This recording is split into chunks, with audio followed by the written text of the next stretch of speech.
There are exits and there are revelations, and sometimes a revelation causes the exit, and sometimes the exit causes the revelation, and sometimes, in the specific, rare, entirely unscheduled way that the best Family Feud afternoons produce the things nobody planned for, both happen in the space of 4 minutes on a game show stage. And the revelation that causes the exit and the revelation that follows it are two completely different things. And the second one is the one nobody saw coming. And the second one is the one that matters. This is a story about an exit and two revelations. About a man named Vincent who walked off a Family Feud stage when the board showed him something he had not known about his wife of 18 years. About his wife Nadine, who watched him go, and who turned back to the room, and who said something when Steve Harvey asked her a question that left Steve Harvey without words in the specific, complete, standing very still way of a man who has just received something he did not expect, and that is more than he thought the afternoon was going to be. About what the revelation was, not the first one, the one that sent Vincent through the door, but the second one, Nadine's, the one she gave the room after he was gone. That was the whole truth of something that a great many people in the audience and watching at home recognized as a truth they had been carrying without a name. And about what happens when a room finally gives a truth its name. Hit that like button and subscribe right now before we go any further, because this channel is here for exactly these stories, for the revelations that arrive in the rooms where they finally can, and we come back with one every single week. Now let us talk about Nadine. Nadine Okafer was 44 years old and was a licensed practical nurse who had been working in a long-term care facility in Cincinnati, Ohio for 17 years. She had 2 children, Marcus, 20, a sophomore in college, and Brianna, 16, a high school junior who had her mother's eyes and her grandmother's stubbornness. And she had a marriage that was 18 years old, and that had the specific, dense, complicated, not always easy quality of a marriage in which 2 people had built a life together with the materials available, and had done real things, and had also, over the course of those years, accumulated the specific, not always examined distance that 2 people accumulate when the building is the primary activity, and the being with each other is sometimes secondary to the building. She was warm in the specific, practiced, unsentimentalized way of someone who had spent 17 years in long-term care, in the rooms of people at the end of their lives, receiving all the versions of all the things that people were near the end, and finding in all of them the thing that was worth finding, which was the person, and sitting with the person in the specific, present, entirely unhurried way that long-term care required, and that the 18 years of her marriage had sometimes required, and that she was better at than most people, and that had cost her over 17 years of practicing it at work. The specific quality of a woman who had given a very great deal of herself to the rooms where she was needed, and who had very occasionally wondered, in the private, internal, not for anyone else way, what it would have been like if she had given some of that to a different room. The different room was the thing that the survey question was going to reveal. Not yet. First, Nadine. Her husband Vincent was 47, and was a regional manager for a chain of auto parts stores. A competent, organized, professionally successful man who had spent his career in a company he had joined at 26 and worked his way through with the patient, steady, hierarchical competence of someone who was good at the job, and who liked knowing the expectations and who had learned, over 21 years in the same company, to find the familiar more comfortable than the uncertain. He was not, in the dramatic sense, a controlling man. He was, in the more ordinary and more insidious sense, a man who had a picture of how the life was organized, and who had been operating from the picture for 18 years, and who had not examined the picture recently, and who was about to find out that the picture had something in it that he had not painted. He was not a bad man. He was a man who had stopped asking questions about the picture because the picture had been sufficient, and because the not asking had been easier than the asking, and because the asking would have required him to hear something that the not asking allowed him to avoid. He was about to hear it in a room where the not asking was not available. Their daughter Brianna, 16, was on the team. She had been included because Nadine had asked for her specifically, because Nadine had understood, in the way that mothers understood things about their children, that Brianna had been watching the marriage with the specific, careful, taking it all in attention of a teenager who was old enough to see the thing clearly and young enough to still be deciding what it meant. And because Nadine had wanted Brianna to be in this room for reasons that were not entirely clear to Nadine herself, but that had the specific, sure quality of a right decision made before the reasoning arrived. Nadine's sister Adiz, 41, was an elementary school principal in Cincinnati who had the specific, organized, forward-moving authority of someone who spent her days managing complex rooms full of people who needed different things simultaneously, and who was, in the context of this family, the person who said the true thing with the most economy and least decoration. Nadine's best friend from nursing school, Priscilla, 43, was an ICU nurse with the specific, clinical, caring, without sentimentality quality of someone who had been in the rooms where things were honest for the same number of years Nadine had, and who had watched Nadine's marriage with the long, clear, slightly concerned attention of a best friend and a nurse, which was a combination that produced very accurate assessments. And Vincent's older brother Clarence, 51, a high school football coach in Dayton who had known his brother for 51 years, and who had the specific, slightly worried, hoping for the best quality of someone who loved his brother and who had been watching the marriage with the same clarity as Priscilla, and from the opposite direction. The application had been submitted by Adiz, who had done it because she had decided that Nadine deserved an afternoon in a room that was organized around who Nadine was. The nurse, the mother, the woman who had been giving herself to other people's rooms for 17 years, rather than the afternoon's usual organization, which was around the marriage and its needs. She had submitted it without discussing it with Vincent, which was a choice Adiz made in the specific way she made choices, which was by deciding what was right and doing it.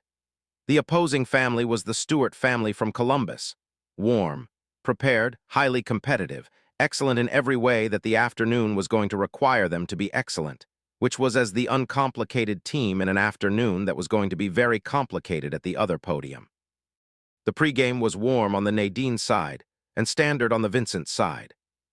Steve Harvey arrived at Nadine with the genuine, curious attention he brought to people who were going to have something real to say, asked about the 17 years in long-term care, and Nadine described it with the direct, unsentimental, entirely warm precision of someone who had found the work meaningful in the specific way that work is meaningful when it requires you to be fully present with other people in the moments that matter most. She said she sat with people at the end. She said it plainly as the description of what the job was. Steve Harvey said that sounded like the most important job in the room. She said she thought it might be and that it had taught her things about living that she had not expected it to teach her when she started. Steve Harvey asked what kind of things. She said, about what people wished they had done. He said, like what? She said, most of them wished they had been braver. She said, specifically, braver about saying what they wanted before it was too late to want it. She said it in the plain, matter-of-fact, I have heard this so many times it is now just true voice of a woman who had sat with enough people at the end to have arrived at the pattern. Steve Harvey was quiet for a moment. He said, braver about saying what they wanted before it was too late. He said it in the tone of someone filing something that was going to be relevant. He looked at Nadine. He said, is there something you want that you haven't said? The room received this with the immediate, leaning in quality of a room that has just been given the opening of something. Nadine received it with the expression of someone who had been asked a question that had an answer and who was deciding in real time whether this was the room for the answer. She said, in the measured, careful voice of someone being honest without being entirely ready for the full honesty, there might be. She said it with the slight smile of a woman who had been sitting with something for a while and who was in the early stages of letting someone else sit with it too. Ask me again later, Steve Harvey said. I will. He said it with the specific, following quality of a man who had just been given a thread and who was not going to lose it. He moved to Vincent. Vincent described his regional manager role with the comfortable competence of a man who knew his job well and who had been describing it for a long time. Steve Harvey asked how he would describe Nadine. Vincent said, she's a great nurse, great mother, she's very dedicated to whatever she's doing. He said it warmly and accurately and in the specific portrait of someone seen from a certain distance way of a man whose description of his wife was organized around her roles and her function rather than around the interior of who she was. Steve Harvey received this. He filed it. He moved on. Round 1. Round 2. Both families played cleanly. The Okafer family was excellent. Nadine's pattern recognition was the long-term care nurse's pattern recognition, the capacity to understand what people needed, and what they were actually communicating underneath what they appeared to be communicating. And she applied it to survey questions with the warm, accurate, forward-moving competence of someone who had been reading between the lines of human communication for 17 years professionally. Adiz was organized and decisive. Priscilla was clinical and right. Brianna had the quick, oblique accuracy of a 16-year-old who had grown up watching two adults communicate in the way that adults communicate, much underneath, less on the surface, and who had developed from that watching a comprehensive and early developed model of what people did not say and could be inferred from what they did, and who applied this model to survey questions with the specific, confident accuracy of a teenager who was very often right and who knew it. Clarence was warm and direct and right at a reasonable rate, and watching his brother with the continuous, peripheral, slightly worried attention of a man who had submitted to the afternoon as a supporting role, and who was paying attention to the main event. Vincent played the first 2 rounds with the comfortable, functional competence of a man who was doing a thing he had agreed to do and who was adequate at it, and who was, in the specific, not fully present way he had been not fully present in various rooms for a while, going through the right motions with the right timing. Round 3. Category: things your partner does that tells you they have a dream they've never mentioned. Steve Harvey read the category. He looked at both families. Nadine looked at the category on the screen with the expression of a woman who has just been handed something that she was not expecting and that landed in a place that had not been expecting it either. She received the expression with the controlled, managed quality of someone who was choosing what to do with it. Adiz buzzed in first. Her answer, confident, unhesitating, Adiz, was correct and hit the board at number 3. The Okafer family was playing. The questions went down the line. Vincent's turn. He said with the comfortable, casual delivery of a man who had not been paying the kind of attention that would have prepared him for the specific charge of the question. When she talks to herself in the kitchen, practicing something. He said it the way he might have said any survey answer, as a thing he had observed without examining what he was observing. Board, number 2. 27 responses. The room received this in the specific, slightly tilted way of a room that has heard someone describe a thing they have witnessed without understanding what they were describing, and that understands what they were describing, and that is waiting to see if the describing person understands it yet.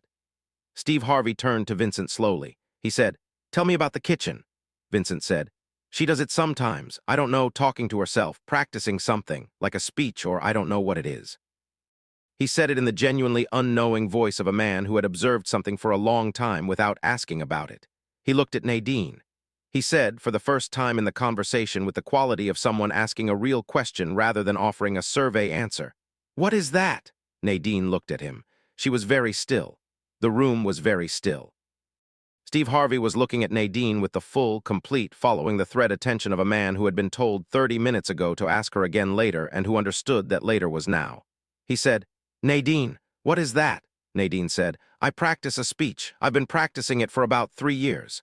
Steve Harvey said, "What kind of speech?" Nadine said, "The kind you give when you open something." She said it in the plain, precise, entirely undecorated voice of someone stating a fact that had been a fact for a long time. "I want to open a care home, a small one, for elderly residents who don't have family nearby. I've been planning it for 3 years. I have a business plan. I have a location I've been watching. I have the speech I would give at the opening." She paused. "I practice it in the kitchen when I'm alone." The room received this.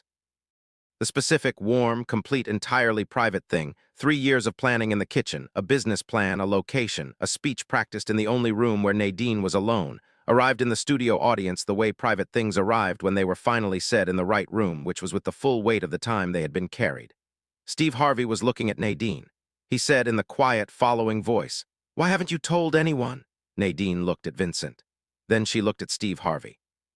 She said, "I told myself I was waiting until the plan was ready, until I had everything figured out." She paused. The pause was the length of a pause in which a woman decides to say the true thing rather than the managed thing.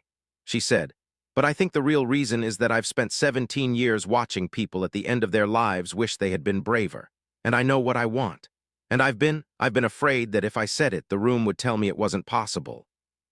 And I think I've been more comfortable dreaming it than risking being told it couldn't happen." She said it in the specific, honest, completely self-aware voice of a woman who had just said the true thing, and who was in the particular, slightly exposed quality of someone who has heard themselves say it for the first time. "I've been doing to myself exactly what my patients spent their whole lives doing, and I've known it for a while. She stopped. "I just said it now." Steve Harvey stood with this. He was in the room with it in the full, present, entirely still way that he was when something real was happening. He said, "You've been practicing the speech for the opening of something that you haven't told the person you've been married to for 18 years. He said it in the reporting voice, stating the fact to the room so the room could look at it. He looked at Vincent. Vincent had been looking at his wife through all of this with the specific, complicated, arriving somewhere expression of a man who had heard something he had not known and who was in the process of understanding what the not knowing said about him. He said, in a voice that was quieter and more honest than his voice had been since the beginning of the afternoon, "You've been planning this for 3 years." Nadine said, "Yes." Vincent said, "In the kitchen." Nadine said, "Yes." He said, "Why didn't you tell me?" And Nadine said, and she said it in the plain, direct, entirely unhurried voice of someone who has decided that the true answer is the only answer available and who is giving it in the room where it will be heard. "Because I've been afraid you'd tell me it was too much, that it was too big, that we couldn't afford to take the risk, that it wasn't the right time," she said. "Because every time I've had something I wanted to try, there's been a reason it wasn't the right time. And I stopped bringing things before I knew whether the reason was real or whether I'd just already heard no enough times that I stopped asking." The room was very still. Vincent received this with the expression of a man who has just been shown something about himself in a mirror he did not choose to stand in front of, and that is showing him accurately. He was quiet for a moment that was long enough to have its full weight and not so long that it was managed. He said, "Have I said no that many times?" Nadine said, "Not in so many words." She said it without anger, with the specific, measured, entirely honest quality of a woman who was not prosecuting anything but who was being accurate. You've been the person who explained why the timing was wrong, and the timing was always wrong, and eventually I stopped bringing the timing up." Vincent said, "That's not." He stopped. He said, "I didn't know I was doing that." Nadine said, "I know." She said it in the voice that was the truest and most complicated thing she said all afternoon. Not absolution, not accusation, but the specific, honest, long-view acknowledgement of someone who had been watching a thing happen and who had understood it and who had participated in it, and who was now in this room saying what it was. "I know you didn't know." Vincent looked at the floor. He looked at his wife. He looked at Brianna, who was at the end of the podium with the expression of a 16-year-old who has been watching her parents have the conversation she had been watching them almost have for several years, and who is in the specific, held-breath quality of a teenager watching something that needed to happen finally happen, and who is not breathing quite normally. He looked at his brother Clarence, who had the expression of a man who had known this was in the room and who was watching it arrive with the specific quality of someone who is relieved and grieved at the same time. He said, "I need a minute." He said it to Nadine and to Steve Harvey and to the room and to himself. He said it in the honest voice of a man who was in the presence of something that required a minute. He said, "I'm going to." He looked at the stage door. He looked at Nadine. He said, "I need a minute." And he walked off. The door closed. The room was in the specific, charged, warm, difficult stillness of a room that has just witnessed a real thing, and that is waiting to see what comes next, and that is, in its waiting, holding both people, the one who had gone and the one who was still there, with the full, attentive, entirely non-judgmental quality of a room that had understood what it had heard. Steve Harvey was looking at Nadine. Not with the fixed, addressing a crisis quality of an intervention. With the quiet, present, following the truth quality of a man who had been in the room for all of it and who wanted to know what Nadine needed next. He said, "Are you all right?" Nadine said, "Yes." She said it with the warm, grounded, entirely composed quality of a woman who was in the presence of something hard and who was okay in the specific sense of a person who has said the true thing and who is not sorry they said it. She said, "I've been all right for a while. It's a lot to have said, but I'm all right." Steve Harvey said, "You said the thing you've been carrying for 3 years." Nadine said, "Longer than 3 years." She said it quietly. 3 years was the plan, the wanting was longer." Steve Harvey said, "The wanting was longer." He received the sentence with the full attention it deserved. He said, "You sat with people at the end of their lives and watched them wish they had been braver. And you knew you were doing what they did, and you stayed quiet anyway." Nadine said, "For a while." She looked at him with the direct, unsentimental warmth she had been using all afternoon. "I said it today." Steve Harvey said, "You said it today." Nadine said, "In the kitchen it was just me. Today it was the room." She looked around at the studio audience, at her daughter, at Adiz and Priscilla and Clarence at the room. She said, "The room changes it. When the room hears it, it's different than when you just hear yourself say it in the kitchen." She said, "I needed the room to hear it." Steve Harvey stood with this for a long moment. He was very still in the specific, complete way he was still when something had arrived that he needed to be fully present for. He said, "I want to say something." He said, "This woman has spent 17 years sitting beside people at the end of their lives and listening to them wish they had been braver. And she has been carrying her own brave thing, her plan, her speech, her dream of the home she wants to build for people who don't have anyone near. And she has been practicing the speech in the kitchen alone for 3 years because she has been more comfortable dreaming it than risking being told it couldn't happen." He said, "That sentence." I want everyone in this room to sit with that sentence, because I think a lot of people in this room know that sentence. I think a lot of people have a speech they practice in the kitchen. He looked at the audience. A thing they know that they want that they've been more comfortable keeping than risking. He looked at Nadine. She said it today in this room, and now the room has it, and the room says the plan is real, the speech is real, the home is possible, you don't have to practice it alone anymore. Nadine received this. She received it in the specific way that people receive something they have been waiting for without knowing they were waiting for it. With the full, complete, slightly overwhelmed quality of a woman who had been in the kitchen alone with the speech for 3 years, and who was now in a room full of people who had heard it, and who were receiving it, and who were not telling her the timing was wrong. Her daughter Brianna, at the end of the podium, was no longer maintaining anything. She was looking at her mother with the 16-year-old's full, unmanaged, entirely open expression of a daughter, who has just heard her mother say something she had not known her mother had been carrying, and who is receiving the knowing with the specific quality of a teenager who has just understood something about a parent that reorganizes the understanding she has been building for 16 years, and who is in the middle of the reorganization. She said in the small, clear voice of someone saying something they had not planned to say, "Mama, you should do it." Nadine looked at her daughter. She said, "I know, baby." Brianna said, "You really should, you really, really should." Nadine said, "I know." She said it with the smile that was the smile of a woman who had been in the kitchen alone with the knowing for 3 years and who was now in a room that was giving it back to her with interest. "I know." The game resumed. Vincent came back through the stage door 4 minutes later.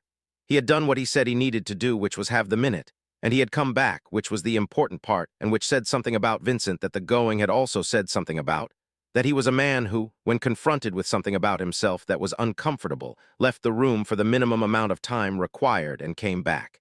He came back to the podium. He stood beside Nadine. He did not say anything for a moment. Then he said, quietly enough that the microphone almost missed it, "I want to hear the speech." Nadine looked at him. She said, "The whole thing," Vincent said, "the whole thing when we get home." Nadine said, "Okay." They played the rest of the game. Vincent played it differently than he had played the first 2 rounds, not dramatically differently, but with the specific, present, slightly recalibrated quality of a man who had been somewhere and come back, and who was paying the kind of attention he had not been paying before. He heard the questions. He answered them in the organized, forward-moving voice of someone who was trying. Nadine played with the warm, competent, organized excellence that had characterized her all afternoon, and that was now carrying something additional, the specific, lighter quality of a woman who had put something down that she had been carrying and whose hands were therefore freer. The Okafer family won the main game, fast money. Nadine went first. There was no discussion about this. It was simply evident. She walked to the podium with the upright, forward-facing, organized posture she carried in the long-term care facility at 6 in the morning when she had 17 people depending on her to be exactly what she was, and who was exactly what she was every day regardless of what else was happening, and who was bringing that same quality to this podium now. Steve Harvey looked at her from across the stage. He said, 3 years, a plan, a location, a speech. He paused. "Let's hear what you know." Nadine said, "Put the clock up." He hit the button.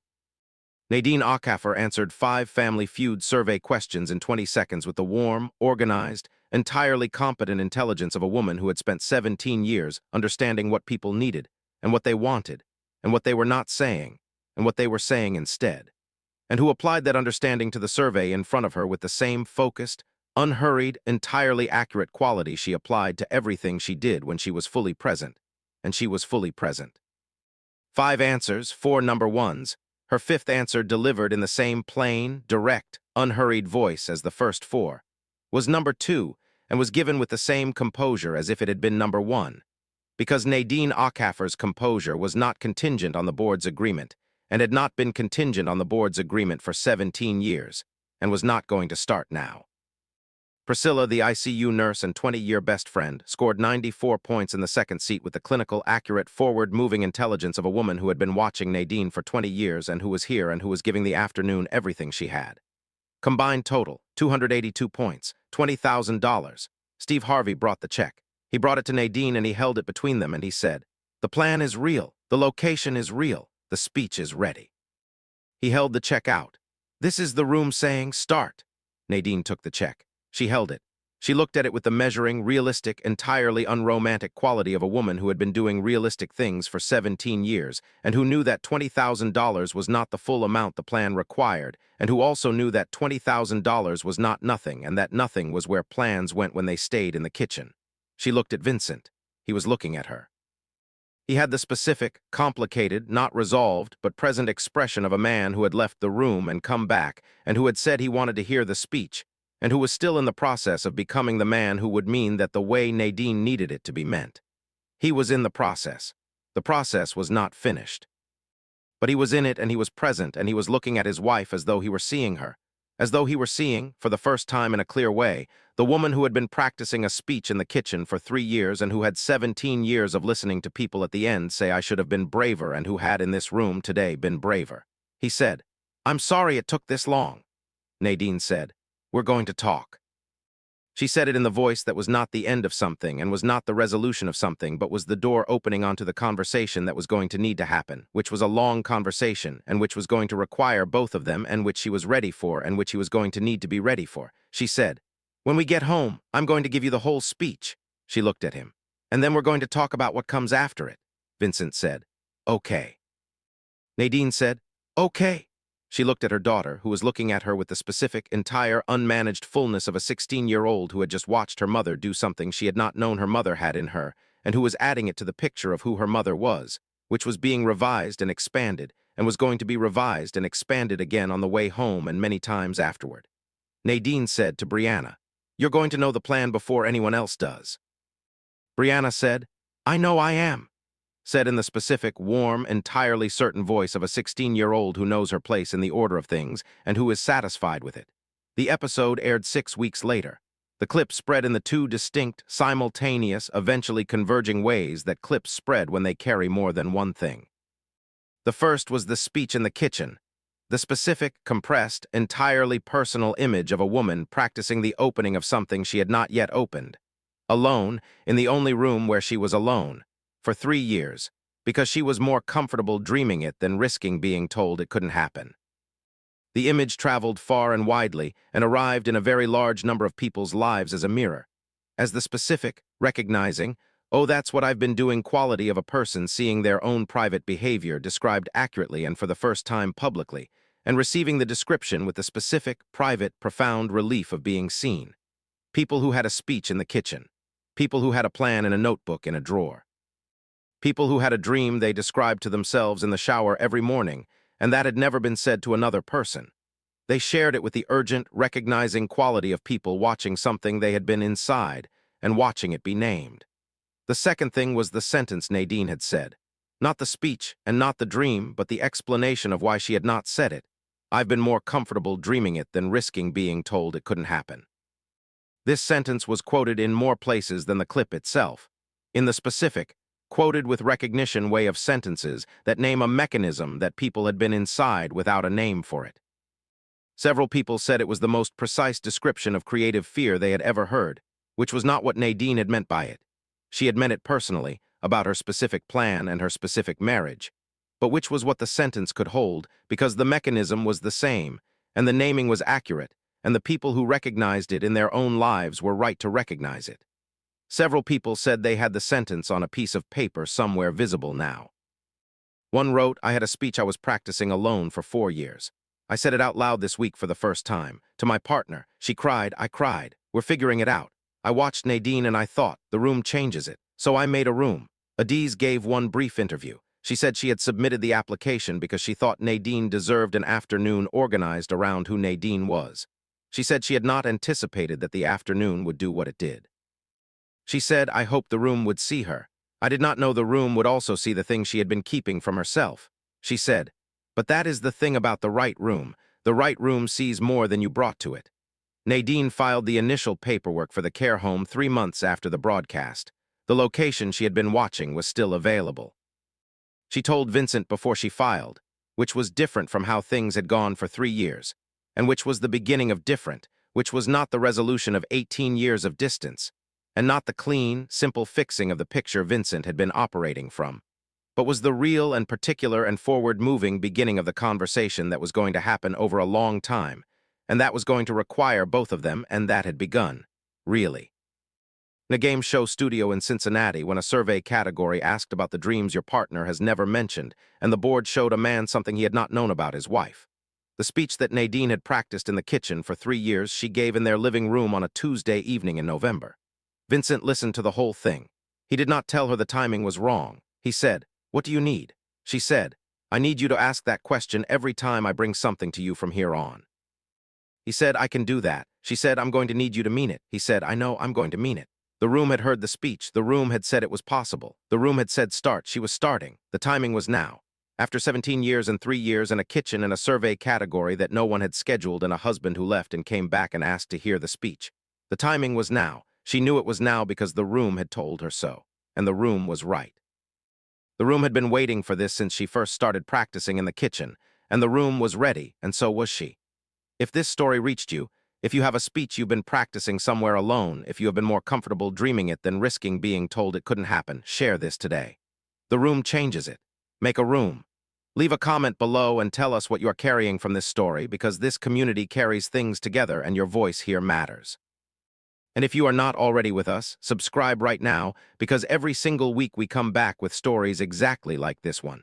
Stories about the speeches practiced in kitchens. Stories about the rooms that finally hear them. And stories about the woman who said it in the right room and the room said start and she started. We will see you in the next one.